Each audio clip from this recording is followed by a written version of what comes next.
Welcome to Commercial Conversations Over Coffee, the show where two college dropouts turned real estate millionaires discuss all aspects of commercial real estate investing.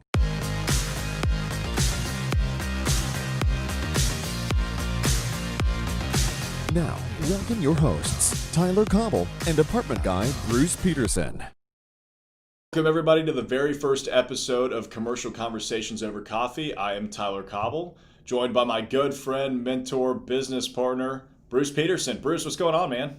Not a whole lot, brother. You said coffee, so I thought I'll give a shameless plug to my buddy Eddie Wilson. And because coffee, okay, we're not going to do a lot of that stuff, but I couldn't resist. Yeah, there you go. What is that? Is that the coffee that you're drinking right now? Well, I'm actually drinking tea, but I have it in a pretty because coffee mug. Oh, so very first episode, you're already not drinking coffee. Should we just change the name to Commercial Conversations while Tyler drinks coffee? I got my yerba mate, which will get me buzzing soon. But yeah, I've already had my cup of coffee this morning. Yeah, this is my second. Mine is a local favorite, Retrograde Coffee. This is their bottled version of the iced coffee, which is hands down my favorite. But we are not here to talk about coffee, are we? We are here to talk about commercial real estate. So, Bruce, why don't you kind of tell everybody why we decided to do this show? Well, we wanted to take a different approach, really. Both of us do podcasts all the time. I probably recorded 50 to 100 different podcasts as a guest. And so many, Gary Vaynerchuk, everybody's out there telling everybody, you got to start a podcast. I believe that to be true. I think you should, if it's in your comfort level, if it's what you really like to do, if it's an effective way for you to communicate. So what I see, unfortunately, I hate to say this, but some of the people that are doing this are doing it because they've been told, well, you should. It's the next step to try to grow your business, to get your business started. And, they're always 15 to 25 or 30 minutes long usually. And they're usually always asking the exact same scripted questions that the last guy asked me. It's maybe 1 in 10 will be creative, unique, and have good thought out questions, but then be engaged with me, listen to my answer. So we're trying to take a different approach here. We're not going to be cramming a podcast into 15 to 20, maybe even 45 minutes. Our goal here is anywhere from 1 to 2 hours. We'll probably hit the sweet spot at about an hour and a half as we go, because we want to have in-depth, deep conversations, give people time to listen, post questions that we can then answer. But I think your explanation to me when we were kind of throwing this around was, let's do this as kind of a talk show or just an interview show about commercial real estate. So that's what we're aiming to do. Provide some education, maybe insights on markets, have a guest every once in a while. But I don't want to have a guest every 30 seconds, because then you run out of people, you start recycling them, then you get people that you really don't have any value being added by having them on. So anyway, that's my thought. Yeah, exactly. I mean, I'm excited about what we're going to be doing here because it's actually a unique commercial real estate show. I mean, there's not really any talk shows like this where, you can kind of, I guess it's kind of like Cardone Zone where you can call in and ask questions and stuff like that. But, we're going live on YouTube. You can come in and comment. If you guys are listening on the podcast later on, if you do enjoy YouTube, come look at mine and Bruce's ugly mugs and heckle us while we're live. We would love that. And to, Bruce and I create a lot of content. We're both authors. We both are working on courses. Bruce has actually launched his course, and that's all good and fun, but we don't get to interact unless we're actually in person with our audiences. And considering 2021 and all the craziness that this has created, we haven't gotten to do that. So for us, starting this live podcast was a great way of going about that. So I'm excited about the opportunity here. But Bruce, what do you think that we're going to be covering? What do you want to be talking about? Well, I want to be talking, a lot of my part of this show is going to be about mindset. And, some people might go, oh, touchy-feely kumbaya bullshit. But, it's just, I think it's the underpinning of all success is your mindset. Do you have negative self-speak? Are you always doubting yourself? Are you listening to those around you that really want to tear you down because it makes their lack of success or drive or ambition be more palatable for them? So mine is going to be geared a lot toward that. Make sure people understand the proper way to be thinking. Get out of your own head, get out of your own way. Forward progress, even if it's 1% a day. Remember, 1% a day is still 365% in a year. So that's going to be my approach. But yeah, I mean, market conditions, maybe a big topic, on the next few episodes, and maybe this one a little, is COVID. Everybody's worried about COVID. How is that affecting property value? How is that affecting acquisition? How is that affecting disposition? How are you managing that?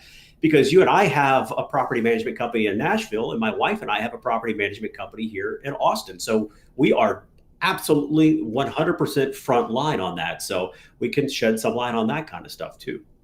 Yeah, I agree. It's been really interesting watching the headlines and seeing, what the news is saying about commercial real estate. Like, office is dead, but you and I are managing all these office buildings. We're like, no, we're collecting 100% of our rents. Our office is doing just fine.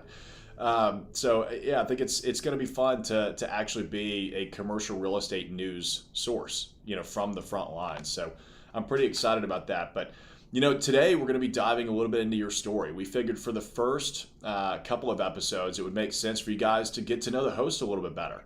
Again, we've had these other platforms, Instagram, YouTube, courses, books, but you don't really get to know us as people very personally. And so I figured it would be great for us to just kind of dive into who we are, what our backgrounds are, and how we came to be where we are now.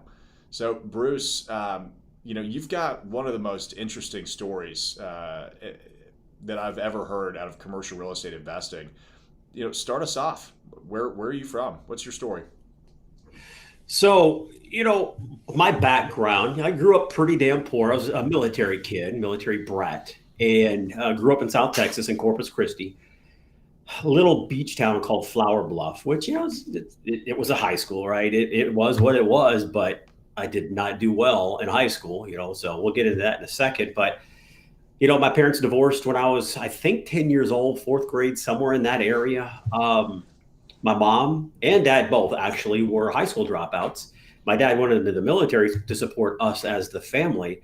But then when they got divorced, and like I said, when I was about 10 years old, we're with my mom. We have to move off base now because they are no longer married. And she doesn't have any skill set at all. She's been a stay-at-home mom her whole life. She sold Avon and things like that. But she's never really had a true job to that point. So she has no education. She doesn't have a high school education, no GED. She has nothing. So she's got to figure something out. So she went to work at the base, the military base's grocery store called the Commissary. Well, what she did there, she bagged groceries for a living, right? She's in her mid-30s probably at this point. Yeah, about 34.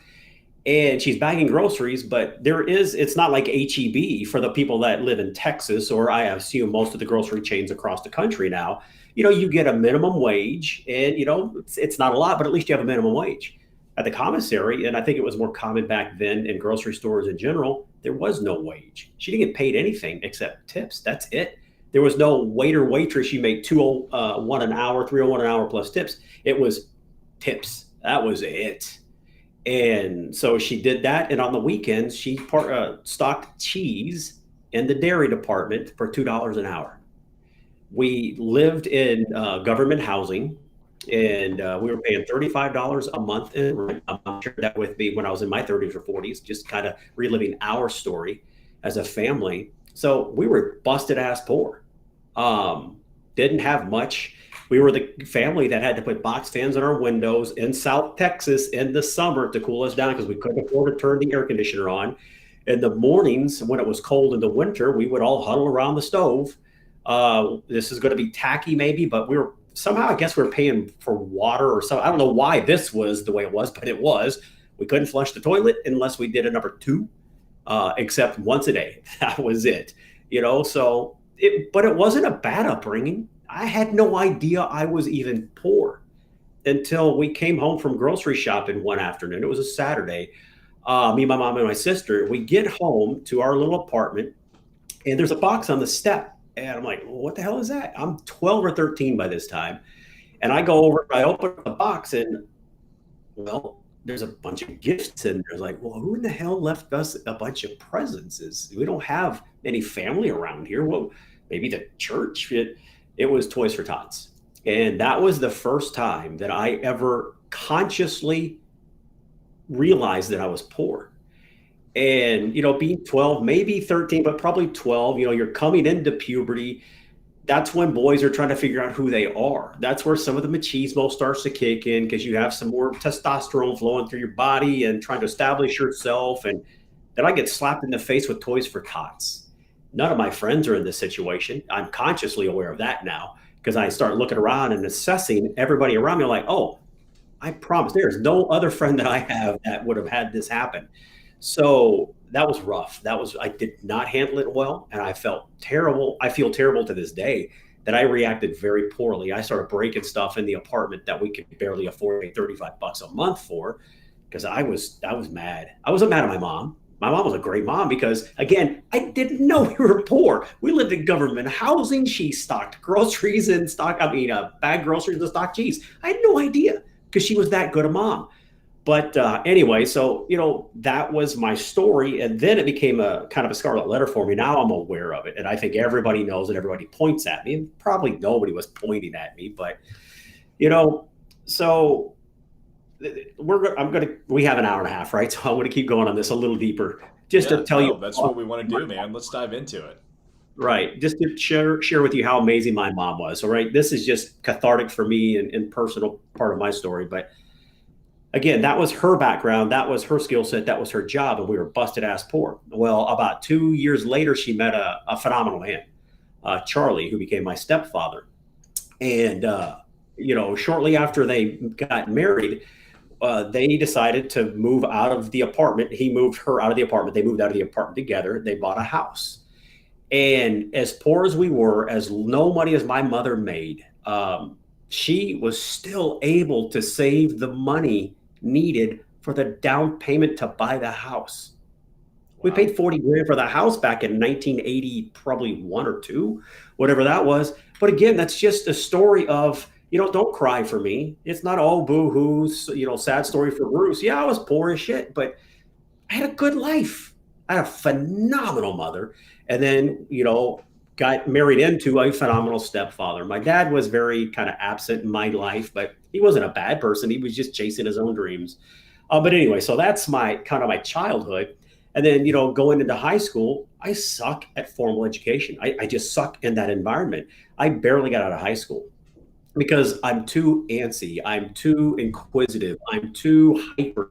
Sit in a room and learn about classic composers or English authors. I don't give a shit. I do now. I've actually come to appreciate that, but it didn't matter in my life back then. I was a kid. How am I ever going to apply calculus? Not that I ever got to calculus, but how am I ever going to apply calculus to my life? It's not going to, it's not kind of going to come into my life. So I barely squeaked out of high school. And so then I thought, well, it's 1986. What do you do, right? It's the 80s. You have to go to college. That's the thing. Everybody knows you have to go to college. That was the dogma of the day. So I went to college because I was supposed to go to college. I didn't get any scholarships. I sucked at, all of it. So I barely got out of high school. So nobody wanted to give me any scholarships. I went to community college. I tried that for 1.5 years to maybe 2 years, and that didn't work either any better than high school did. I stayed on scholastic probation, I think it's called. I was, the opposite of the dean's list. And finally, I realized this isn't working for me either. So I chased a girl to Austin, Texas, my girlfriend. But I'm no longer with that girl. She's a great girl. But we grew apart, but I owe her my kind of escape from Corpus Christi. Corpus Christi is a great place. It's fine, but it wasn't for me. I had outgrown it. I grew up there. It was time to move on. So anyways, I end up in Austin, and I'm trying the college thing again. So I go to the local community college, Austin Community College, and I'm going for a finance degree, I think. And I answer an ad in the want ads, and before Monster and Indeed and all that, for a stockbroker, because that's what I ultimately thought I was going to do. So I thought, look, I'll never get the job, but I want to go in for the interview so I can get some practice for when I do get my degree. I still thought I was going to get a degree somehow, but so I went in knowing I'm not going to get the job, and then I got the job. Like, I'm a badass. Wow. And then I realized after I quit being a stockbroker, I wasn't a badass. What it was the Wolf of Wall Street, right? That's Yeah. what it was. It wasn't that debaucherous. It wasn't quite that bad, but 80% of the office was on coke. Everybody was screaming at their clients on the phone, just like you see in the Wolf of Wall Street. We weren't having sex in the office. It wasn't quite that bad, but it was that. We were pitching penny stocks. I mean, And I speak for realized, yourself, Bruce. Maybe you're the only one. well, so we were just, I was just a sales guy, right? I was a used car salesman, but I was just pitching probably worthless stock, but that's all I knew. So I was doing it until I realized I hate this. So I quit that because I couldn't make any money at it after a while, because we went to Desert Storm, we went to war. So I mean, I was decent at it. I was making a decent living, but we got to where I couldn't sell anything anymore for a while. So I fell out of that. I get no degree. I have a friend say, I can rescue you. I've got a way out for him. Like, oh, I'm all ears. I need something. He pulled me into retail. Like, okay. So my first job after being a stockbroker, making, high 5 figures to low 6 figures as an early 20-year-old in the early 90s at that point. I'm working 20 hours a week, making $5 an hour at a bank drive-through. So that was a really big awakening for me. But then I fell into traditional retail, did that for almost 20 years, hit a wall there. I made good money. I was climbing the corporate ladder. At one point, my boss had told me on my annual review that every annual review period for the store managers, the district staff would always get together and talk about progression planning. Who's next in line to be promoted to district manager? And my name came up. So I was probably at one point going to be next in line for a district manager position. I was doing well, but then I hit a wall and I got to where I hated my life. I'm 5'8". I was 240 pounds because I worked 100 hours a week. A lot that last year of working for somebody else. I didn't have a family, couldn't date. I worked 100 hours a week. The only people I could date were the people I worked with. I can't date the people I work with. That's totally inappropriate. So I didn't have pets, no kids. I was lonely. I'll admit that. And now I can look back and say that I didn't go to a doctor, but I know I was clinically depressed. I was fat. I hated everything about my life. I made good money. I was saving good money. I was investing wisely because even though it sucked as a stockbroker, I got trained on how to invest in the stock market. So I knew how to do it very well. And I did well. 2007 comes along. I go into my boss's office and said, look, I'm out. I got to move on. I can't do this anymore. It's killing me. He said, I'm so glad you came to me because I was about to come to you. I had gotten so apathetic and so jaded at my job because I hated it so much. My performance was slipping. It was negatively impacting my staff, my employees, my managers, everybody that worked for me. So, I packed up everything I owned and put it in storage and then got a rental car and drove around the eastern half of the U.S. for a month and a half. Went through Memphis, went to the Baseball Hall of Fame, the Football Hall of Fame, went up to Montreal, spent a day there, drove all the way down to Key West, hung out in D.C. for a little while with some friends. Then I finally made my way back to Texas. And then I thought, okay, I got to figure this out. What am I going to do with the rest of my life? And, I'm sitting in my front yard because at that point I had bought a house because, again, I made good money. I invested my money wisely. So I had a fair chunk of change to live on, paid cash for my house, lived in the suburbs out in Leander, Texas, and just worked in my yard for a year to decompress. And I called a buddy one day. I said, hey, dude, it's a beautiful day. Let's go play golf. He goes, dude, I don't know what you're asking me for. I got to go to work today. I'm like, oh, crap. What am I going to do? I have no family. I have no wife. I have no girlfriend. And now all my friends can't hang out and play with me now that I've got some liberty in my life.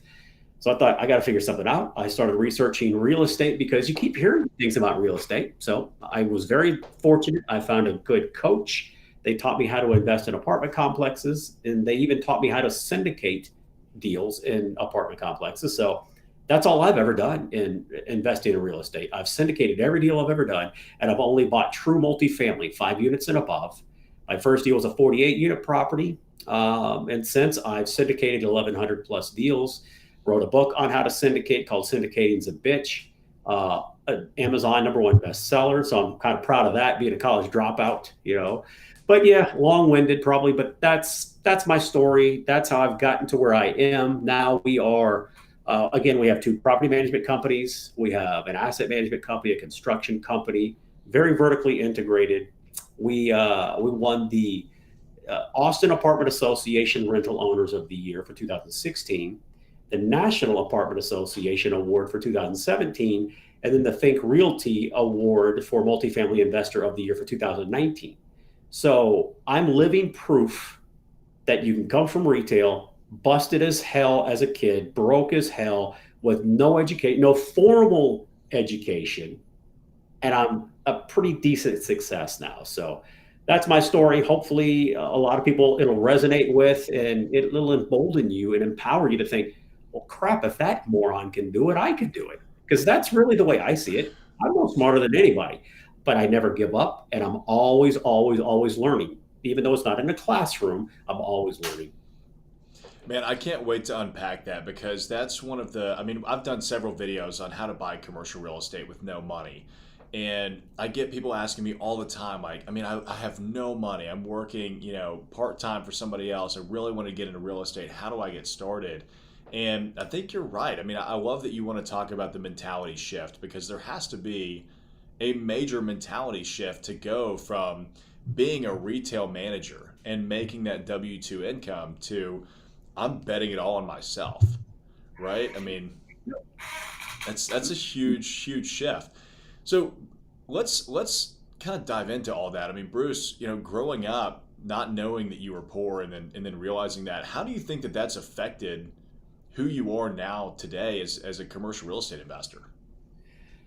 I get asked that all the time. So that was the impetus for, becoming rich and no, I had no interest in being rich. I knew I would be successful. I knew I would make something of myself. It was just an innate belief in myself. There was affirmations on my bathroom mirror, none of that stuff, but I just knew I would be okay and I was going to be successful. But that scarring, I guess, at 12 or 13 years old, it didn't drive me to become wealthy, to become a millionaire, a billionaire, none of that stuff. But what it did do for me is it maybe subconsciously more than anything, it made me realize I don't want this for myself. I love my mom. She did the best with what she had. She thrived in this the environment she had been put into, but I didn't want to go through that myself as an adult. Someday I knew I would probably have a wife. I would probably have kids. And I didn't want my kids to come home to that. I wanted to be the ones that, flip it. And maybe it's hypocritical. I don't know, but I wanted to flip that script. I wanted to be the one that could afford to help others like Toys for Tots did. What they did for me as a 12-year-old was phenomenal. And I'm forever grateful that they cared enough to help other people that needed help. But that was rough for me. So I wanted to be the person that could give back instead of taking from. And that's what it was. I just didn't want my family to go through that. I didn't want to go through that again. But there were lots of trials, tribulations, stumbles on the way. I remember working retail. I was always determined to make a better life for myself than retail could provide. And again, retail did well for me or by me, but I always strived for something better. So I had started a commercial cleaning business while I worked full time in retail. And I was struggling. I say that, no, that's right. I actually stepped down to part-time in retail. So my only sure paycheck had been cut by more than half. I'm starting this commercial cleaning business. And at the beginning, it's very slow. And it got so rough for me that I was now broke, right? I had no income, almost, not enough to survive on. So I literally, in my mid-30s, would go to bed at 6 or 7 o'clock in the evening if I wasn't at work, because I couldn't afford to feed myself. My rationale was if I'm asleep, I can't tell I'm hungry, right? So I would go to sleep. So yeah, that sucked, but I made it through all of that stuff, came out the other side. We've really applied ourselves at what we do, my wife and I. I'm the CEO of all of our companies. She's the CFO because she's a CPA. I'm very fortunate to have found a life partner that is equally bought into business like I am. And she has a different skill set than I do. So we're a perfect complement for each other. She is my rock. I hope I'm her rock. We lean on each other all the time. But yeah, that I think is what 12-year-old Bruce, that scarring did for me. Yeah, it's interesting, right? Because you were semi-retired basically. I mean, before you even got into real estate, so it wasn't like it was, I got to do this to make money for the rest of my life. I mean, that's the thing that I love about real estate. I mean, it can be, to me, it's like golf, right? Like you can do this till the day that you die. You can go as hard as you want into it, or you can just kind of dabble in it. I mean, it's fun either way. You can be the GP and go find deals and run them yourself, or you can be the LP and just invest in somebody else's projects. I mean, there's so So many you got a different better ways. outlook on golf than I do because I hate golf. I played golf for a while, but I suck at it so bad. I'm very competitive with myself, and I'm Wow. very athletic. So when I don't do well in an athletic endeavor, I don't like it. So I throw clubs. No, I don't throw clubs. That's right, because I've never bought a set of clubs. I always play with clubs, house clubs, because I am not going to spend hundreds of or not thousands of dollars because I know I'm going to throw them. Right? I've thrown. Everybody's going to hate me for saying this, but I've thrown golf balls at deer because I just get so pissed. So I finally went, okay, this is not working for me. This is not healthy for me. So I'm glad it works for you, but I want no part of golf. Well, that's so funny. We need to talk about shifting your mentality on that then, right? I'm the same way. Like I'm super competitive, and when it comes to golf, I didn't want any of my friends beating me. I mean, I was the kid back when we would go bowling as a family that if I didn't beat everybody, I was like throwing a temper tantrum and ruined the whole night for everyone. So what the way I reframed it, the way that I look at golf now is like I'm drinking with my buddies. I just happen to be swinging this weird stick at a ball. Yep. That changed it for me because I was the same way, man. I used to get so mad. Yeah, but my It's buddies frustrating. are pretty hardcore about it. They want to play when it's 110 degrees in Austin, Texas. They want to play when it's raining. I'm like, Nope, no, no I don't thanks. enjoy it enough to do that. So I'll Yeah, play if it's a nice balmy day and oh, there's no rain, and we're just going to drink on the golf course and then Uber home, of course. But yeah, I'll do that. exactly. Yeah, I'll drink back at the clubhouse. I'll see you guys after 18. Exactly. That's awesome. So why multifamily? I mean, how is that when you started looking into real estate? How did you fall into multifamily of all the different asset classes and product types that you could have chosen? Well, honestly, it's because that was what was in my face. That was what appeared to be available to me because you don't see a lot of people talking about true commercial, right? And I call true commercial industrial, warehouses, restaurants, office space, retail, that kind of thing. Usually, when you're hearing people, novices talk about it or people sharing information, it's about buying single family houses and renting them out. So I just gravitated toward residential myself. And then I got very fortunate that I found a coach that understood that single family is great, but it's not going to really be life changing for you. It can provide a good lifestyle for you, but I wanted more than that. I'll just be honest about it. I am comfortable with who I am. I wanted a fabulous life, one where I could provide lots of jobs for other people, um, housing for lots of other people, be able to afford to travel whenever I want, go wherever I want, and stay as long as I want. And single family was not going to provide that for me. Commercial was, and again, I understood residential because I've lived in my own house, I've bought my own house, so I kind of understood residential to some degree. So that's really what drove me into multifamily, and I still love multifamily, but I'm learning the virtues. I have learned the virtues of commercial. What I'm calling true commercial. They're different. You got to understand what you're doing. You have to understand the differences in the way they're managed, the way they're structured as a deal, the way they are lent upon, the way debt works. It's slightly different, but I still invest heavily in multifamily. But we are starting to do more and more commercial now, and I'm loving it. Yeah, by the way, while we have this platform, we are looking for a little over 200 multifamily units in the state of Tennessee for 2021. So if you have an apartment building that is over 200 units, probably slight value add, right, Bruce? I mean, let's bring Yeah. it to us because we're looking to buy. Right. Yeah, we'll take deep value add also. What I don't really want right now are totally vacant deals. And that sounds weird to most people listening. That vacant, totally vacant. Well, in commercial, we're buying a lot of stuff that's totally empty. You know, people would think, well, that sounds dangerous. There's a reason it's empty. Well, it's either been given up on by somebody else, run into the ground by somebody else, taken over by the bank. There's some reason. We only buy totally vacant things that are in really good markets, transitioning areas that we have upside. Multifamily, it's really hard to find things that are totally empty, but we'll buy those too. But what I like about multifamily, that even the deeply distressed, deep value add properties, they're still usually going to be 70 to 80% occupied. So most of the time, you're going to buy and still be cash flow positive from day one. Now, some of the deep value adds, you're not going to make any money for maybe a year or two while you turn the ship around. But I like multifamily because it provides a lot of free cash flow, a lot of passive income and monthly income for us, because we live on income, right? We live on cash flow.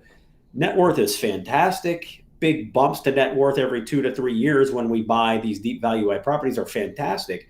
But I live on cash flow. So that's what multifamily really does for us, is it provides our base. And now we can go out and take these shots on these totally vacant properties.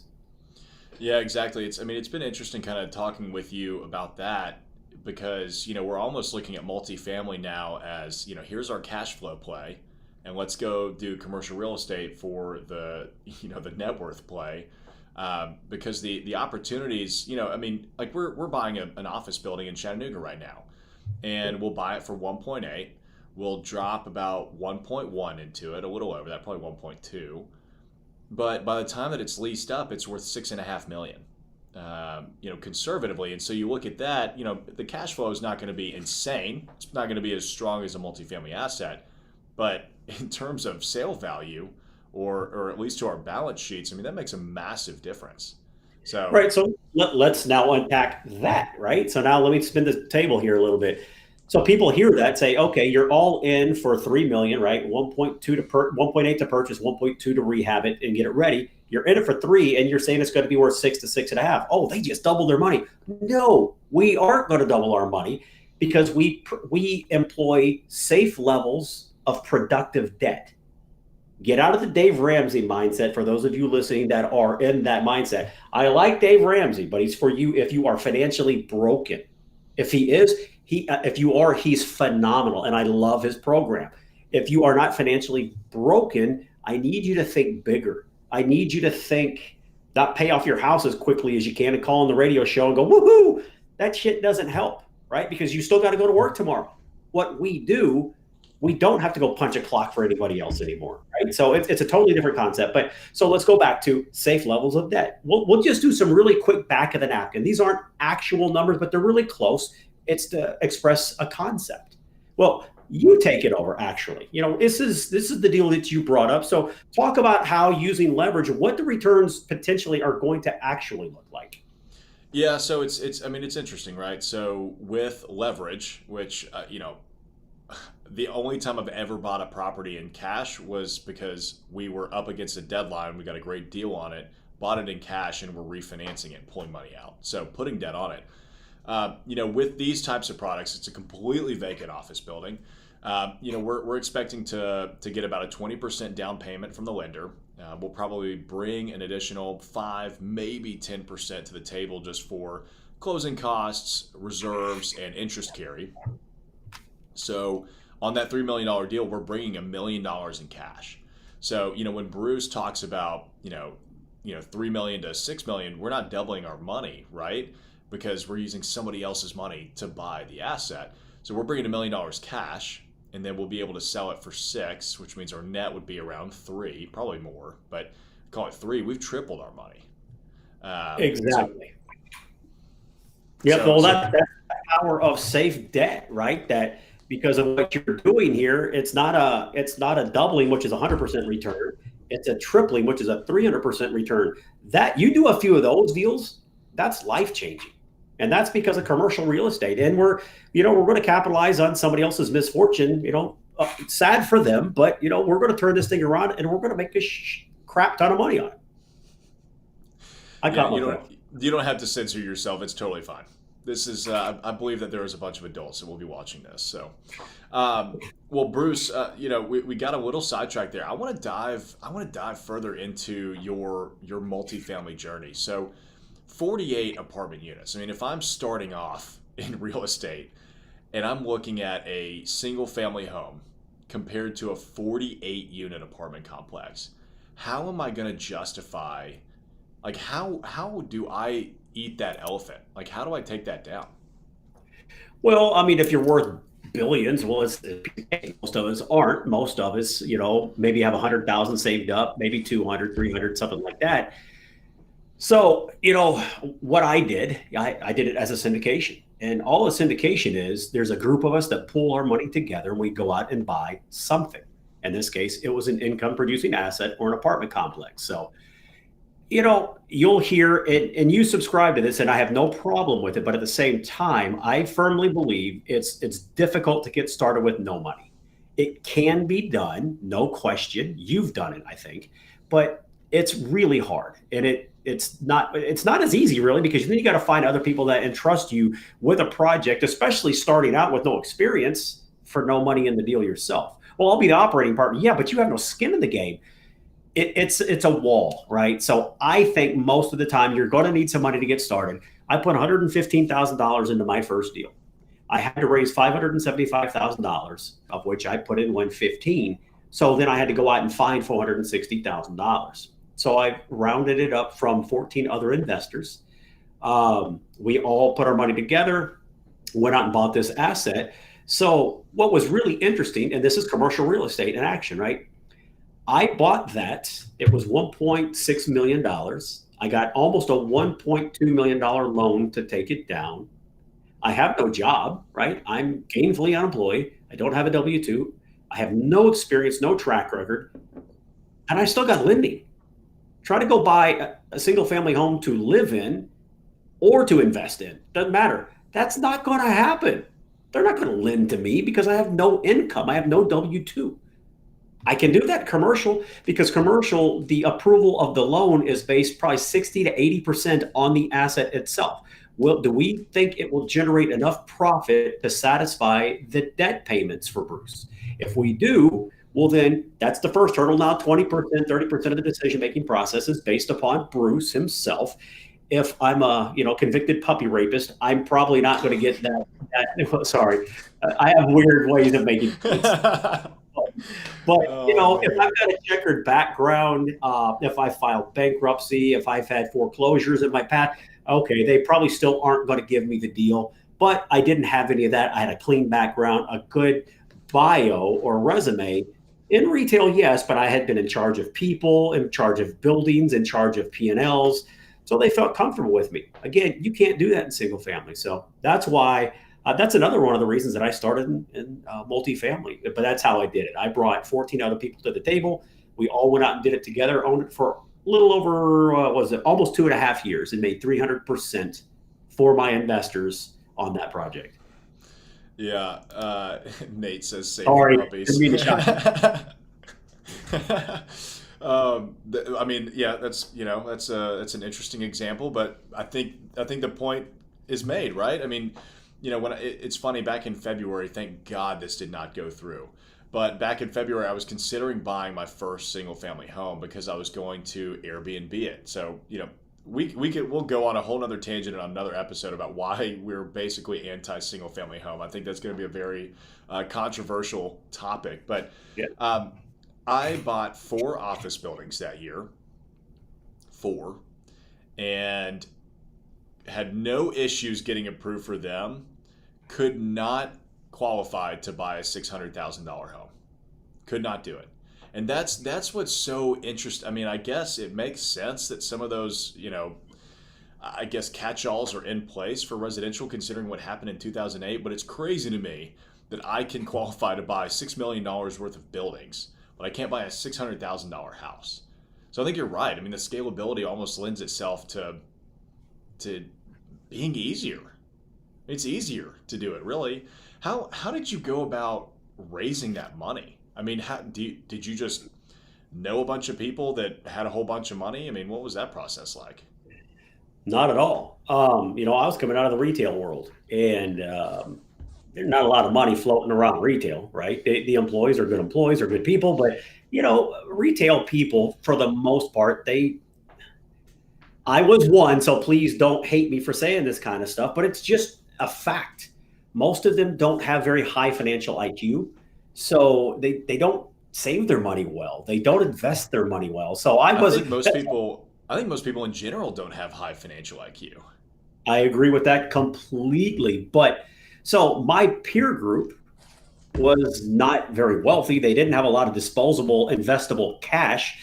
So I started going around to some of the local real estate meetups, some of the RIAs, and just networking with people, talking with people. And I started my own meetup. But before I really even knew what meetup was, this was 2011.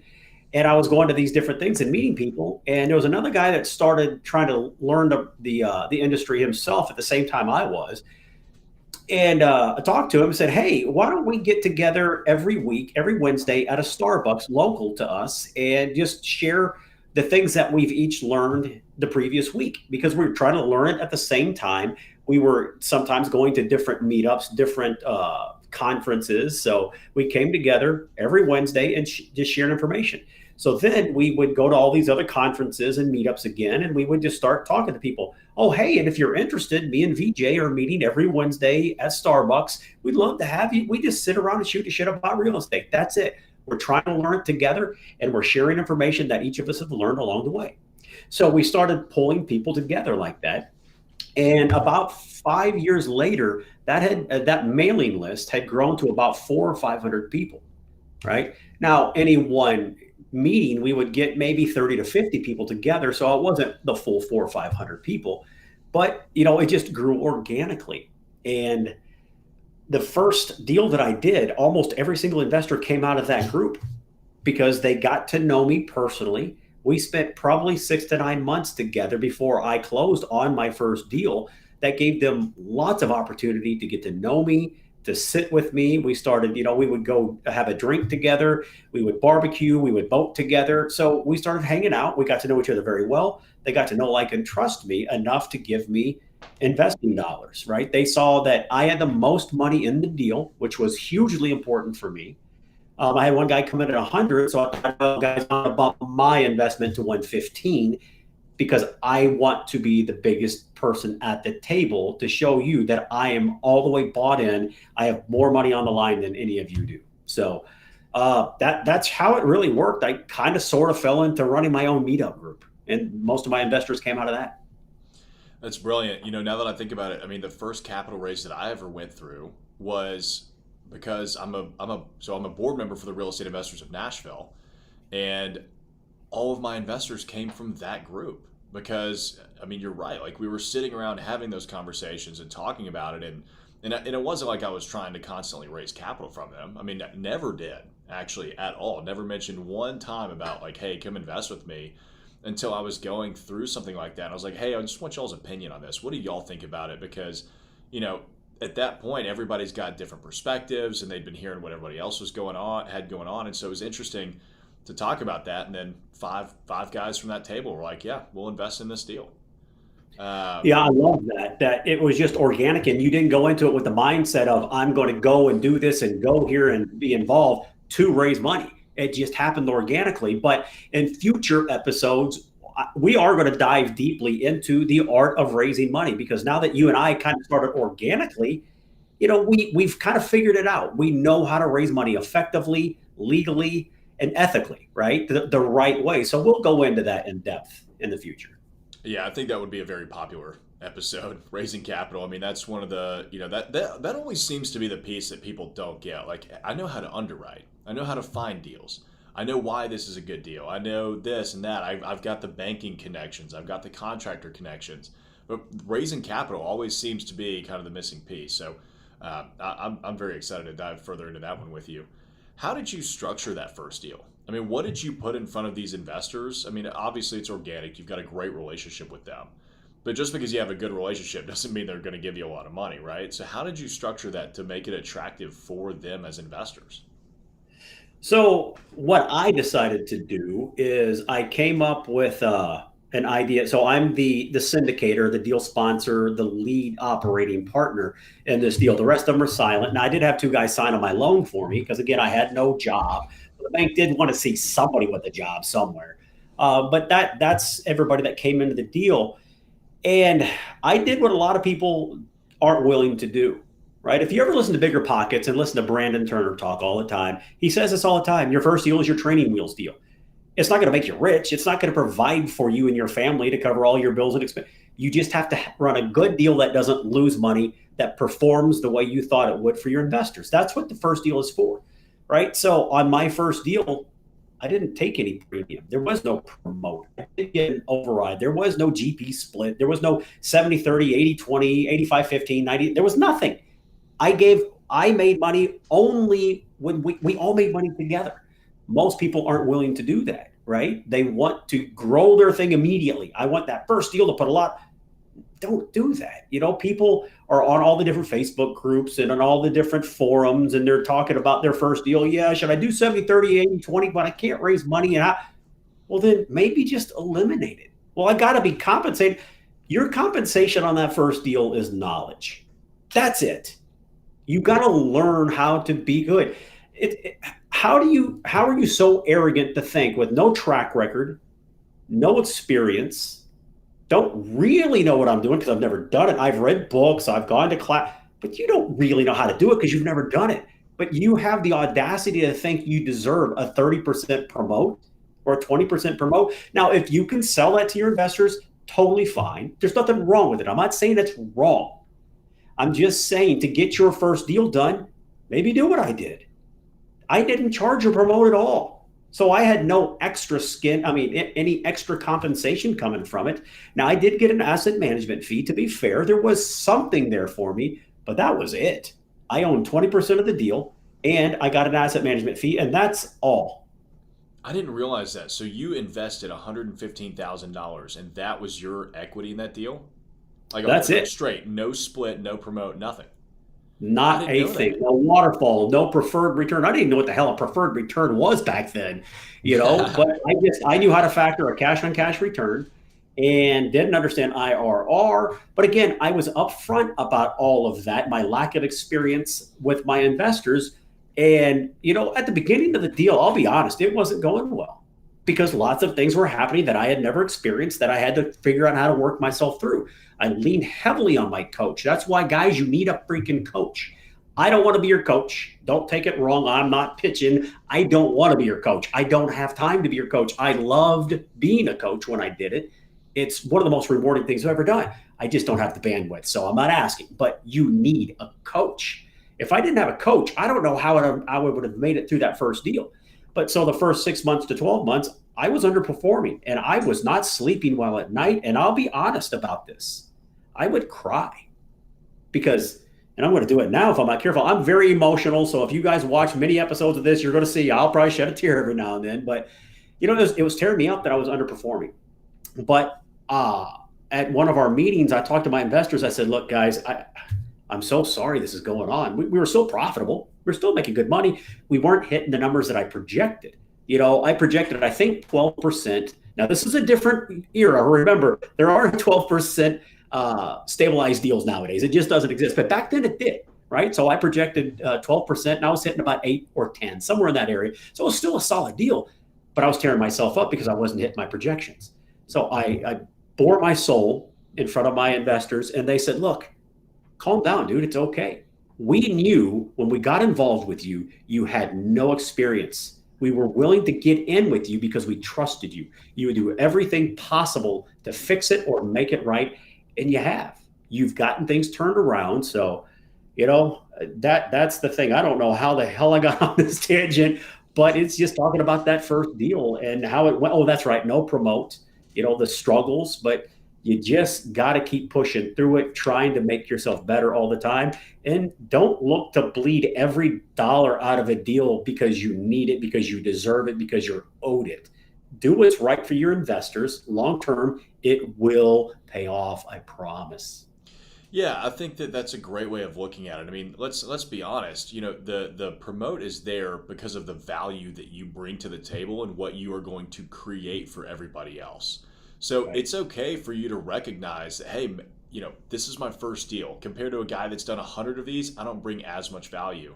I'll do a 95-5 split or a 97.5, 2.5. I mean, anything that you get at that point is gravy on top of the fact that you've got your first deal.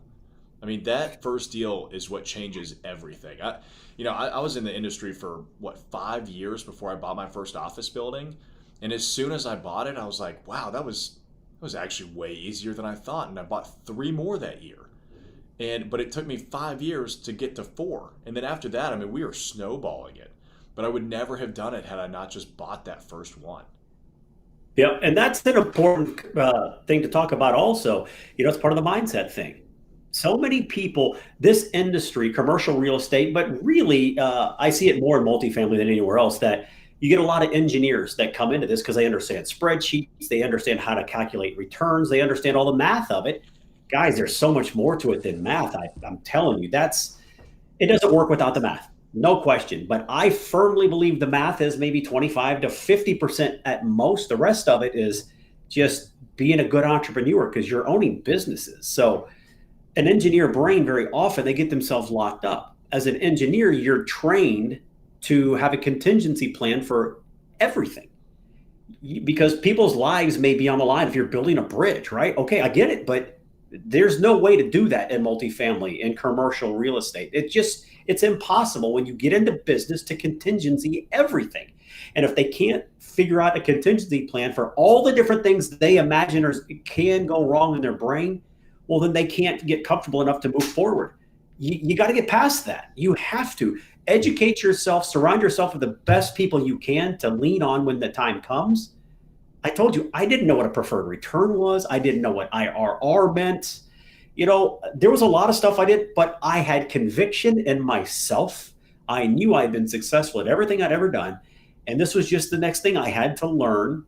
But again, that's why it was important for me to have a coach. But I just got out there knowing that things are going to go wrong probably. And I will just figure it out and work through it and move through it and come out the other side fine. And that's exactly what happened. So you just got to take a chance on you, like you said, Tyler. Yeah, I mean, the only difference between a failed real estate investor and a successful real estate investor is that the successful real estate investor figured out the problem. Because there will always be problems that pop up. Always. You cannot hedge against problems not happening. Like, there will be things that pop up that you have no idea how to fix, but the guys that figure it out, those are the ones that succeed. Right. So again, talk about contingency planning, right? You tell me any one person that was equipped and prepared for COVID to happen back in 2018. Now you could say maybe in 2020 in January they were prepared because we saw it coming, but in 2018, 2015, even people that had done 10,000 units in multifamily or 100 deals in commercial, nobody was ready for that. Again, it's more to the same point. We figure out, as long as you're not somebody that's going to hide, you're going to be an ostrich and stick your head in the sand. Oh, it'll go away. It's not going to go away. You got to face it. You got to figure it out. You got to move through it. If you can't do that, it's totally okay. But I'm telling you now, you should not be a deal sponsor. You should not syndicate your own deals. Find a good sponsor or syndicator and invest in their deals. You'll get a lot of the benefit of commercial real estate. You'll get some exponential growth in your portfolio, most likely. But it suits your personality better. So you got to know who you are and, just work at it. Yeah, that's exactly what I was going to say. It takes a very specific personality or a few personalities to actually pull together a solid sponsor or a GP, right? I mean, you can have a balance of different personalities within a GP, but if you're looking to be a solo GP or a solo sponsor, there are very few personalities and personality types that can actually pull that off because it's not easy. I mean, you've got a lot of money, other people's life savings on the line. So it's not like it's just let's go get rich, with other people's money kind of thing. I mean, you are working for it. Oh yeah, you are. And if people, you have to ask yourself, am I an entrepreneur by nature? If not, then maybe don't do this. And again, there's nothing wrong with that. Just go find something that does light you up, that you are good at, that is, your skill set is suited to. Because again, this is being an entrepreneur. You own a business now. People fall into the mindset that, real estate is different. It's a panacea. It's a rainbow. It's a unicorn. No, it's not. It's like everything else. It is a business. And if you don't have the stomach to be an entrepreneur and start your own restaurant, then you might not be cut out for this. Now, you could be cut out for this. Maybe restaurants just aren't your thing, right? Don't take me literal, but it's just the thought process. Yeah, I love that. I mean, it's true. I mean, you can, and the cool thing about syndication is you can syndicate anything. I mean, Bruce loves talking about syndicating Snickers bars. It's not the most profitable thing in the world, but not profitable at all. It all goes in my gut, and I got nothing to show to any of my investors. But yeah, that's the thing. A syndication is just pulling your money together to go do something. That's it. Yeah. You can do it to buy a Snickers bar. None of us can afford it, but if we all put our money together, all 10 of us, we all put in a dime, maybe we can get a king size Snickers bar. Well, that was a syndication. So now you cut it into 10 equal parts and everybody gets a little bite. That's a syndication. That's all it is. Yeah, that's awesome. Caleb says he loves the yerba mate. Have you ever had mate before, like traditional yerba mate? It's not good. Oh my gosh. Oh, I love it. That like bitter root. Oh man. Oh. I went to Argentina back when I was in high school because I studied Spanish and my high school had this language grant program, and so they sent me to Argentina for a month one summer. To live with the family and study Spanish to kind of bring that back. But everyone there drinks yerba mate, and I got addicted to it. It was so good. I've never had anything like that. My daughter got me on this. I was drinking way too many Monsters and Rock Stars and all that stuff and just pickling and destroying my insides. I'm certain of it. But she came home with this one day. She's probably 18, 19 years old. I was like, what is that?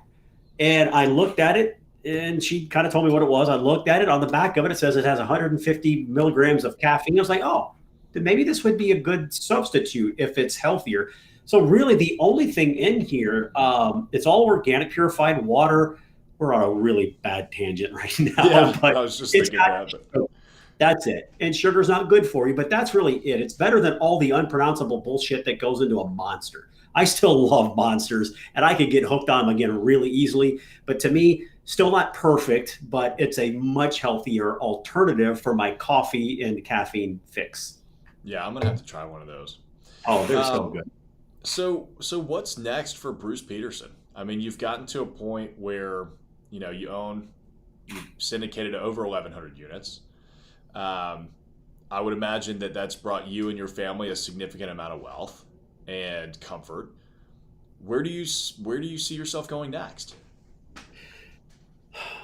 That's a big question because, oh my Lord. See, when you're in retail and you got your nose down, you can't look up for 2 seconds because somebody's going to hit you in the head, knock you back down, or you just don't have time to look up. You don't have time to think about other things. But now, as an entrepreneur, a job creator, my brain is on fire all the time. That's how we ended up starting a construction company. I was tired of being taken advantage of by GCs or lied to. One GC told me to my face I lied to you.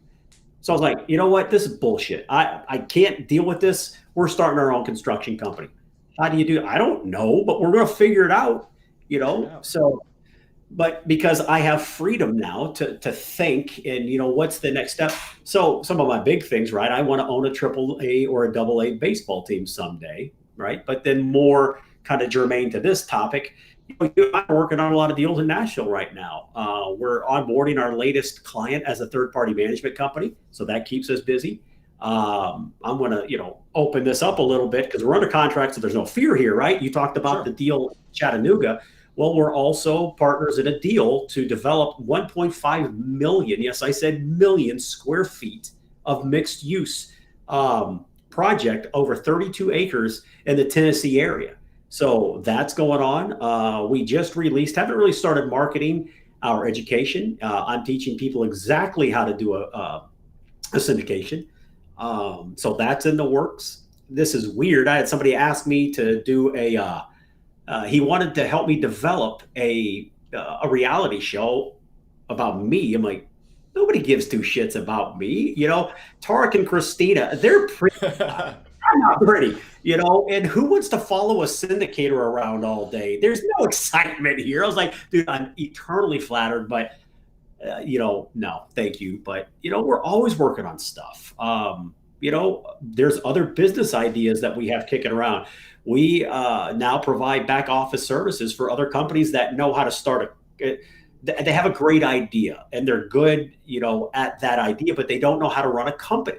So now we are a company that can come into somebody else's company and provide their back office for a piece of the equity without question. I'm going to be honest about that. But that's things where we invest in other companies to provide their back office support. They don't have to worry about back office. They're probably really good salespeople or really good at some other piece. It's not their skill set to run the back office, to do the bill pay, to do all the invoicing, to do all that stuff, to work with the vendors and the contractors. Well, that's what our strength is. So we've got a lot of that going on. So we've just got irons in the fire everywhere. That's interesting. I didn't realize you were doing that. I mean, that immediately reminded me of the E-Myth Revisited, which is a phenomenal book. If you haven't read the E-Myth Revisited, highly recommend it. Especially if you're going to be syndicating, because basically every syndication you do is a startup business. Yep. But that's interesting because it allows you to in the E-Myth they talk about having entrepreneurial seizures, like mechanics. Yeah, there you go. Look at that. Yep. That's the book right there. But they talk about technicians having entrepreneurial seizures. Somebody who is incredible at cutting hair then wants to go start their own hair cutting business. But there's so much of the stuff that they've never had to do that they probably just don't have the skill set for. And so you have to either hire around you or, Bruce, that's a brilliant solution for, these people that may not necessarily have the capital to hire somebody starting out. Exactly. You give us a piece of the equity. If we have to believe in the business, we have to believe in the entrepreneur, because not everybody's a good fit for us, right? We're not a good fit for everybody. Some people are offended by the fact that I cuss. That's fine. That's who I am, but I get it. I'm not for everybody. This show is not going to be for you if you get offended by that. So if somebody wants to bring us into their business, either buy our way in, because there's value to the company, or just give us a piece of the equity. If we don't have faith in that entrepreneur or we don't think they're of good character, we won't do it. Yeah, exactly. Gerald, sending him love from the UK. Appreciate the shout out, Gerald. Hope you're doing well. Bruce, so it seems to me, in the last year you've written a book. You've got a course that's recently come out. You're working on building an educational platform. Do you see yourself focusing on that quite a bit over the next 10 years? I know you said you're not really interested in one-on-one coaching, but you're kind of building this educational platform that you wish you had starting out. Honestly, I'll say I wish I had that kind of stuff starting out. That didn't exist 7 years ago. Well, so my actual passion in life is teaching. That's it. There are a lot of cynical, jaded people out there. Oh, well, what is this? If you were really as good as you say you were, you would go out there and do it, not teach other people how to do it. You're a scam. Kiss my ass. I hate that kind of person. I'll just be honest, right? I'm very polarizing too, right? I'm very opinionated. I hate that mentality. That's a broke ass, negative, cynical person that good luck having a successful life, my friend. I teach because I love to teach. Me teaching you how to make $1 million a year as well does not take away from my ability to make $1 million a year. I'm very good at what I do. I'm very successful. We have a very good life. We make good money. We have a decent amount of money, but I now have the freedom and time to give back. I give back for free all the time. I had a national group come in to Austin probably 2 or 3 months ago and said, hey, we would love it. We have, about 50 to 100 of our members come into Austin to learn about real estate. Would you be willing to come in and teach a class? I'm like, well, of course I would. And then I realized, no, they wanted me to teach the whole damn day, which that was fine too. So I probably took about 60 to 80% of the time on stage. But then they said, okay, so how much is that going to be? How much do you charge for this? I'm like, I'm not going to charge you anything. You give me value and you're allowing me to spread the word to people that maybe I can help and make a difference for. So I'm not always looking to monetize. But yeah, some of it I do need to monetize, right? Because there's a lot of work that goes into creating all this education. There's a ton of money that goes into it. 6 figures have gone into the full build out of all this stuff. So I will monetize it. But again, that's why I'm doing it. I'm trying to help other people. I will charge you for it, of course. But again, I want to give people a roadmap, to get to where they're trying to get to, and see that, again, a college dropout from high school dropout parents that grew up poor, it came out of retail. Dude, if I could do it, I promise I can show you how to do it. Yeah, and that's the thing, right? I mean, those courses are worth, thousands of dollars. And that's what I love about the fact that we're doing this show is, this is going to be basically a free version of that. Like, if you hang around, you listen to enough of these episodes, you join us live and you ask your questions. I mean, Bruce and I will be here to answer anything that you want. I mean, we're both super into giving back and teaching others and it's so much fun.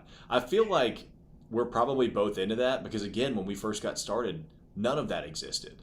I mean, and I know it's probably a little bit different in multifamily, but in commercial, no one wants to help you unless there is some financial gain for them. It's kind of a cutthroat industry. Can be. Right. So I had a phone call with a guy one day about a year ago, and he was just picking my brain. And, I've got a Calendly set up that if you want to talk with me, just go to my Calendly. I'll have a call with you. I don't need, a lot of people are like, oh, I'll only talk to you if you're thinking about investing. No, if you just want to shoot the shit about real estate or I'm trying to get started, Bruce, I don't know what I'm doing. I'll give you a half hour. I don't care. So this guy, is that link on your website? Is that a part apt-guy.com? I don't know that's a good question, really, because I need to make that more prevalent. But no, it's just calendly.com/apt-guy. Just go there. You can sign up for a 30-minute call. I don't care if you want to invest with me. If you don't want to invest with me, if you want my education, if you don't want my education, I'll take a half hour with you. I don't mind. I love talking about this. But so this guy booked some time with me and we're talking.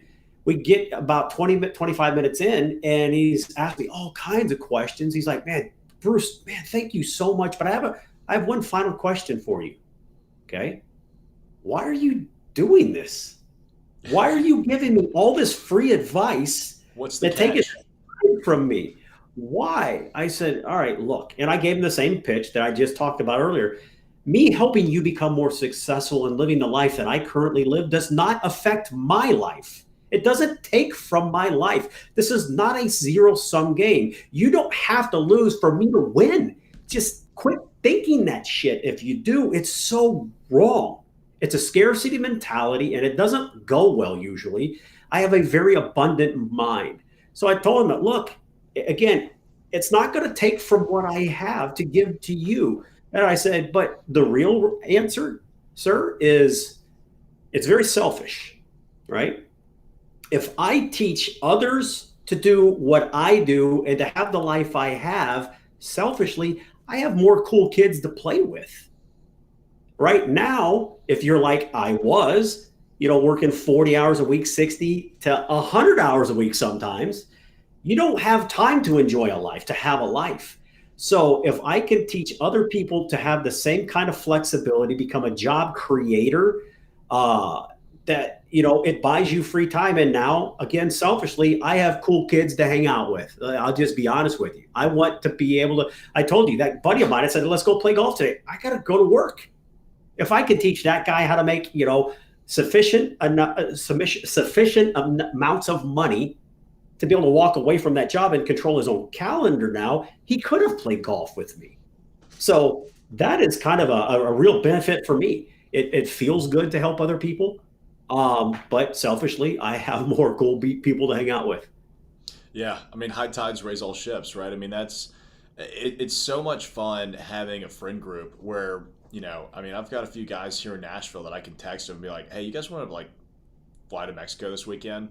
And we can go do that. And it's fun to be able to do stuff like that. Because we all send each other business. We all try to make sure that each other is as successful as possible. We're all a shoulder for everybody to lean on. Everybody owns their own company. And man, when you're running your own business, it can get lonely. It is a very different, it's same with being a sponsor, right? Because again, every syndicate is its own business. And so it's great to have a support group like that where everybody cares about the well-being of each other. Yep. So, Bruce, what's the biggest difference that you're seeing now between multifamily and commercial? Now that, you're kind of going through this transition with me into commercial. I mean, when I started learning multifamily from you, I was like, man, this is very, very different. The lending's completely different. The way that underwriting's completely different. What are you seeing coming from the other side? Well, so first of all, let's just talk about the investment side of it. That honestly, Multifamily is probably the safest commercial niche to be in. It's the most rational. It's the thing that's the last thing people are going to quit doing. Other than maybe, eating or breathing, they're going to, the last thing they'll give up is paying their rent, right? Because if you quit paying your rent, you live under a bridge. So it's that. So it's probably the most rational, the safest, the most recession proof, in my opinion. But with that, there's that risk reward calculus, right? The riskier something is implied to be, the higher the expected return needs to be, right? Since multifamily has the lowest expected risk for the most part, your returns are usually going to be lower. So your returns are different. And true commercial, I need a deal to make 12 to 15% cash on cash once it's stabilized, right? For it to make sense for me. Because if it's going to return 6% to 8% like I get in multifamily, well, then I'm just going to go into multifamily because it's safer, right? People that have a retail shop, people that have a restaurant, people might quit going to the restaurant if they can't afford to go out to eat anymore. People might, not want to buy the newest widget gadget if they can't, if their pay gets cut or if they lose their job. So in a bad economy, sometimes retail can be riskier, and same thing with restaurants and office space. But again, multifamily, they still got to live somewhere. So I love multifamily, again, for the cash flow base of our life. But then commercial, if you do it right, it doesn't have to be that risky. Now, it is inherently more risky, but if you do it right, it's not that much more risky, and you're going to get higher returns. Now, one big difference. Multifamily, even on a stabilized asset, I can buy it and still drive value creation in that asset by pulling different levers, by running it more efficiently, by introducing extra income streams, by renegotiating contracts with vendors and service providers. And in in commercial, what I'm learning is if you buy a stabilized asset, something that's already, say, 85 to 95% full of tenants, they're all paying, there's not as much upside there because usually you have tenants locked in for 5, 10, or 20 years, and they'll have escalations built into their lease of maybe, it'll go up there 2% every year, 3% every year over that 5, 10, 20-year period. So you're continually getting more profitable, but you can't have big profitability jumps like I can in multifamily. Commercial is tremendously easier to manage. Oh my God, it's tremendously easier to manage. Multifamily, if I have a 200-unit property, I have 200 units that I have to manage. Even if they're vacant, I still got to worry about keeping the electricity on, make sure it got cleaned up after the last person moved out. I got to market it to the next person that'll hopefully move in. Commercial, once it's pretty full, there's really, depending on how you structure it, especially if you get into triple net, there's not much to do. You're there if the thing catches on fire, if there's a tornado, like if something major happens, you're there to help them through it and to guide them through it. But it's a different management process too, for sure. Yeah, you're definitely not having to handhold people, right? And it's a place of business, not where they call home. Exactly. And so you think about the types of emergencies that you'll have. If a toilet breaks at a business, like, oh man, well, we'll put up a, out of order sign on the bathroom and we'll go next door. The toilet goes out at somebody's house. It's an emergency. They will not be happy about that. Travis has a good question. Bruce, what is the best way to find a mentor in commercial real estate? So the best way really is it's just the organic thing. Now, what you could do, just go onto Facebook, some of the Facebook groups, and ask people who they've used. Now, I say that, but let me back up a little bit now that I said it. One of my big pet peeves is doing that kind of thing on a public forum. People do that on Bigger Pockets all the time. They'll do it on Facebook groups all the time. So let me back up. I'm going to change my answer. I think you're being very unfair. And it's just, to me, it's a faux pas to do that in a public forum, because no matter how good a person may be at their craft, there's going to be somebody pissed off at them. I could have the best restaurant in town. My ingredients cost $100 to put that plate of food on the table, but I charge you $5, right? There's still going to be somebody that wasn't happy. You can't make everybody happy all day, every day. So even though a coach may be a phenomenal coach and a perfect fit for you, Maybe somebody was their client once upon a time and they just would not do what the coach told them to do. Or they were scared to implement what the coach told them to do. They said, no, what you're telling me to do is stupid. It's not going to work. Why did you hire the coach in the first place? But you're going to have personality clashes. You're going to have people that wouldn't engage and do what they're supposed to do that the coach was telling them. So now they're just going to badmouth them. Well, that's not fair because they did what they were supposed to do. The client didn't follow through. So when you go on public forums, you open up to having negative people that it was their fault it didn't work, right?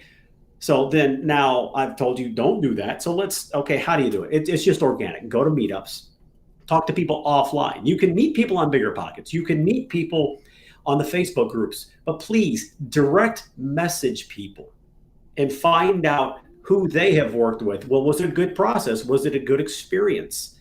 Go about it that way. The way I found mine, honestly, I did a Google search and I got very lucky that the second result that I clicked on felt like a person that I really believed in what they were talking about, what they were selling, what they were proposing. So I sat down and talked with them and we clicked.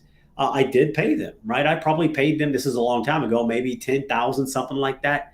I think a lot of coaches now are going to charge you 20 to 30 because they're going to provide you a lot of value and it takes a lot of time. But again, I just did a Google search, but I think the true best way is to it's like raising money. You have to get yourself into the system.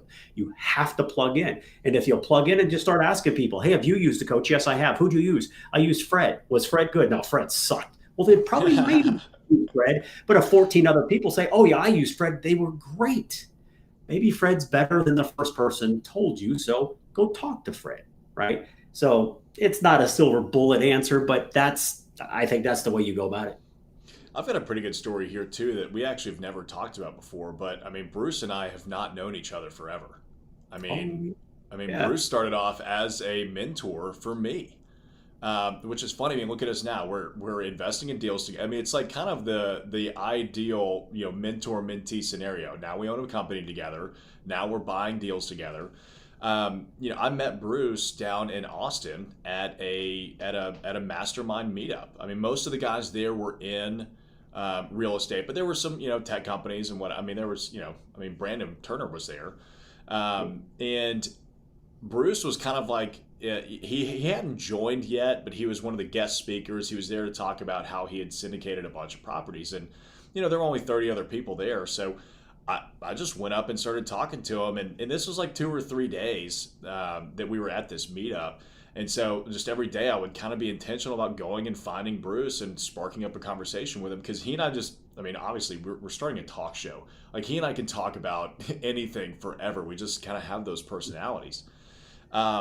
And I don't remember exactly how everything happened after I left Austin, but we stayed in touch and we kept talking and we kept trying to figure out, how do I buy an apartment complex in Nashville? Do I start with 50 units? Bruce, would you help me syndicate 50 units? I don't know what I'm doing, but I knew that I wanted to do a syndication and I knew that Bruce had done it before. And so I was like, look, I'll figure out how to raise the money. I will figure out how I will run the day-to-day of the deal. I just need you to come in and help me. And so that kind of sparked it off. And then I started a property management company and Bruce had a property management company. And so a few months into that, I was like, well, Bruce, why don't you come in and join us? And so he bought into the company and, it was just kind of step by step. It organically happened. I mean, neither of us really tried to force that by any means. And look at where we are now. I think, going to those meetups, and finding somebody that you click with is one of the best ways you could possibly do it. I tell people all the time, offer to buy that person lunch, buy them dinner, buy them coffee. The worst thing you could ever do, and this is honestly insulting, is ask somebody out to coffee because you want to pick their brain and then you don't pay for the coffee. Pay for the damn coffee, pay for the damn lunch. Come on, buy the drinks. Like these people make $250 plus per hour, $500 an hour, and they're giving you some of their time. So, it's just a little thing. I don't know. That's a pet peeve. But anyway, find somebody that you click with, offer to work for them for free or offer to give them a piece of your deal just for advising you on it. I mean, that's pretty much how Bruce and I got started. And that worked out really, really well for both of us, I think. Right. And so now we've talked about kind of where to find, how to find, but now let's talk a little bit because you brought it up a little. Let's talk about how you interact with that person before you have a true relationship built. Please do not reach out to me and ask, okay, Bruce, I heard you on a podcast. I saw you here. Whatever. I'm looking to get into syndicating. How can I add value to you? Don't ask me that. Because Travis Chappell, he's got a huge podcast. I was on his podcast and we were talking about this. And that's been his big thing for a long time. Because the way Travis saw it, and I've adopted this exact same thought because it's true. When you do that to me, you have now given me a chore or a task. So now I got to go, what can Freddie do for me? I don't have time to brainstorm how you can add value to me. If I needed something, I would have figured out who to call, what kind of person to hire, what I think you should do. And in fact, I know you should do this. This is the most effective way to do it. Okay. Instead of how can I add value to you? What do you need?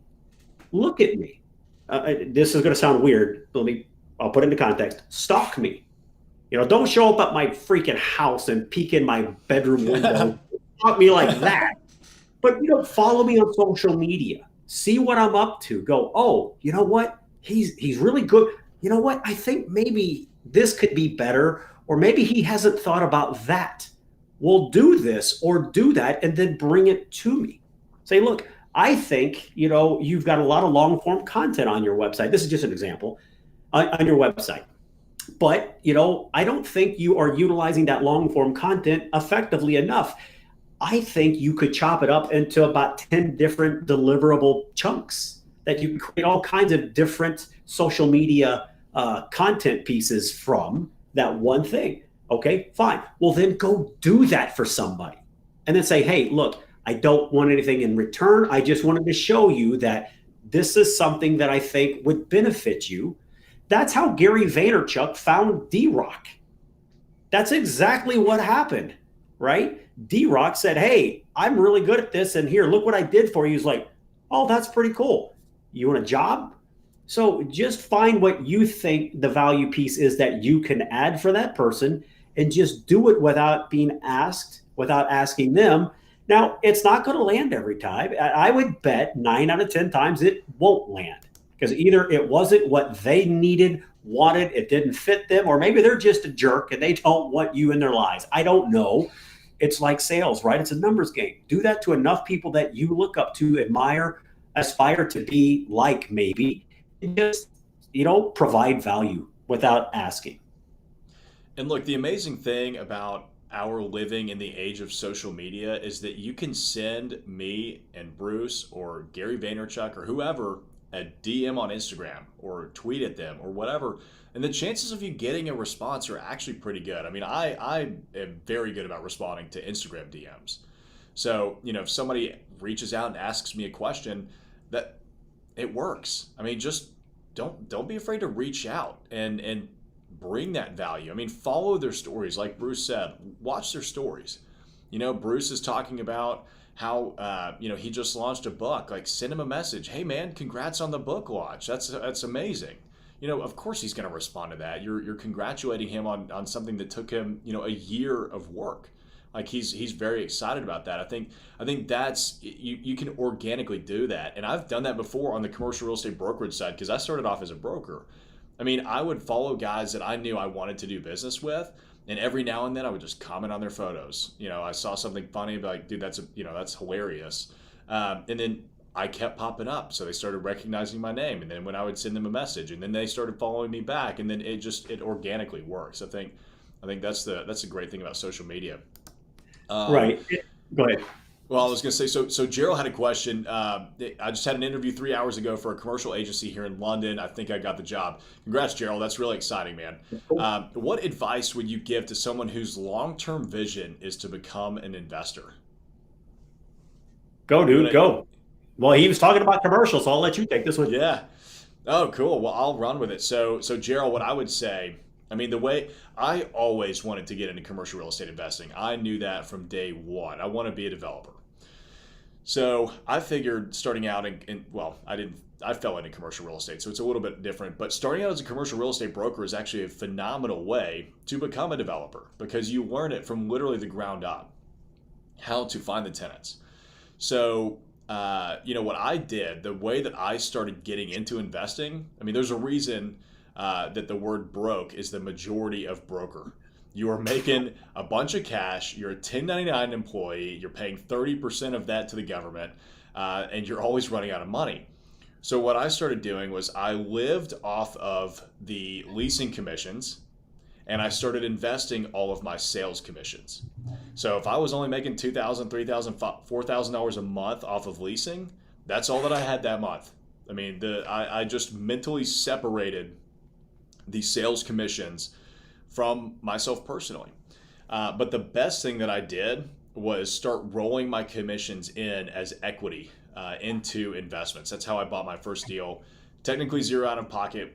You can go find that video in my library, how I bought my first deal with $0. But that's what I did. I put a property under contract. I'm a commercial real estate broker. I've got my real estate license. I can legally get paid 3% or whatever percent that is that I negotiate on a deal. And so I didn't technically have any money out of pocket. Found a couple of investors, rolled that commission in, and that's how I did it. So I would, Gerald, what I would focus on is get really good at leasing.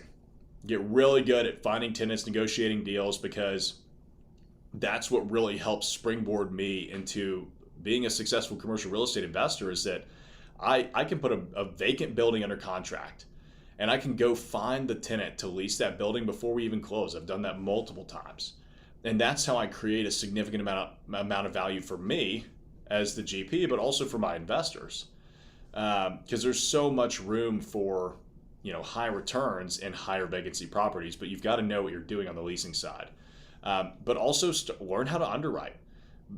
Find an investor and learn as much as you can from them as to how they look at deals, and then start trying to bring them deals. I mean, that would be, I know that's a bit of a long-winded answer, but that's what I would do. Right. And talking about the underwriting, if you're working for a large commercial firm, they will likely have their own debt division. Well, those guys underwrite deals all day, every day. So maybe you can just go have drinks with one of the guys in that division one night, go do a happy hour and just, get to know them very well and start picking their brain, somebody within your own firm, possibly. Yeah, for those that aren't familiar with those, they're typically called capital markets. And those are the guys that they kind of source debt and equity for relatively large projects. I mean, we engage CBRE Capital to help us raise the debt and the equity for that 1.5 million square foot deal that Bruce was talking about, just because that's really large. But those guys specialize in that, and they have 5 people on their team, analysts that are constantly looking into new data and underwriting these projects. So that would be a great way to learn. I agree with that completely. One thing I want to talk about too, though, that you mentioned is this was on Facebook the other day. Somebody was all upset because, how did the deal sponsors think they could do this without any money? We have all the risk because they don't have any money in the deal. They say I want to roll my commission in. Well, somebody that was actually an experienced sponsor said, "Now hold up, you're right. There's no money directly out of pocket." But they forego. I never had to say that in the past tense, but they have foregone. There you go. Okay. Remember, I'm a college dropout. All right. So hey, same here. They gave up their commission and rolled it into the deal. So while there was no direct money out of their pocket, there was still financial implication there, because where it could have been, maybe a $30,000, $40,000, $50,000 commission check. Well, now they didn't get to put that in their pocket. Go have a phenomenal vacation, down payment on a personal residence, maybe a great dinner for them and their wife. So there's still something in the deal for that person. They still have skin in the game. So please don't lose sight of that, guys. Yeah. They also still have to pay tax on those commissions, by the way. I mean, that is income. I had to pay tax on those commissions. So technically I did come out of pocket, I guess. All right. Sorry, this is a segue, right? This is the jumping off point for me. Okay. Yeah. You know what we're going. You pay nothing to the government. So commercial real estate, one of the reasons we do what we do is because the favorable tax advantages. It's legal and it's set up to promote and, get capital investment in neighborhoods going. They want people making investments. So we have all kinds of tax benefits to us. So a buddy of mine, his name starts with a T and ends with a Cauble. We were talking to him, this is a while back, and he was, he was talking to me about his tax bill for the year. I was like, what? It was pretty hefty. But okay, two things. That means you had a really, really good, successful year. So really, dude, celebrate the fact that you owe that much. Okay, now that we've talked about that, patted you on the back, dude, you're doing it all wrong. He's like, what are you talking about? I said, look, some of you are going to hate me for this. It's to express a concept. So just take it for what it is. There was 3 years ago that my wife and I eat comfortably 7 figures for the year. And we got a $12,000 tax refund. And I was telling Tyler this story. He's like, what? I said, you're doing it wrong. And what I meant by that is you don't own enough commercial real estate. That's all I meant by that. Tyler, I'm partners with Tyler just to sing his praises because I've told him, I trust your business acumen. And I know I'm involved with you, not because of our property management company, but because of you as a human being. Tyler is just one of the biggest rock stars I've ever met in my life. He's the age of my daughter, basically. So he's basically my third kid. He's my son. I'm the favorite child, by the way. Dude, that's what you told my daughter the other day. She argued with you, but no, I don't know. I got on the sappy side track, but no, it's again, because I said Tyler was doing it all wrong. Tyler doesn't do it wrong. He just wasn't owning enough commercial real estate. And as somebody that, is in his inner circle, I can have those types of conversations. He has things like that to say to me when he thinks I'm doing something inefficiently. And I thought he was doing something inefficiently. And now he's going to get to a point where he doesn't pay taxes every year.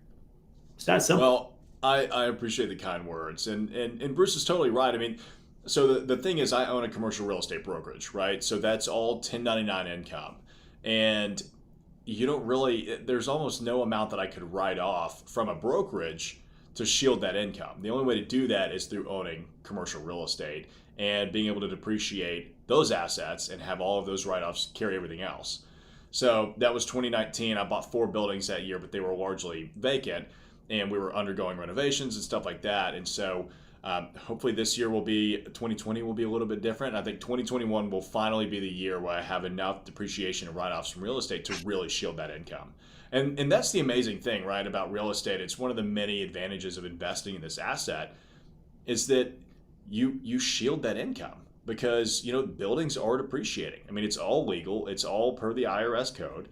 But, buildings aren't getting any younger. It's not like they're sitting there repairing themselves. I mean, they are depreciating assets to a certain extent.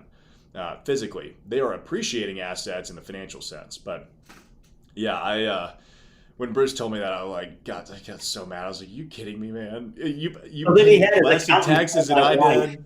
Yeah, then he had his accountant call my wife and said, no, hang on. Tyler's telling me this. I think I understand what you're talking about. Well, what's the story? So we talked to her. She goes, "Oh, well, yeah, I know that."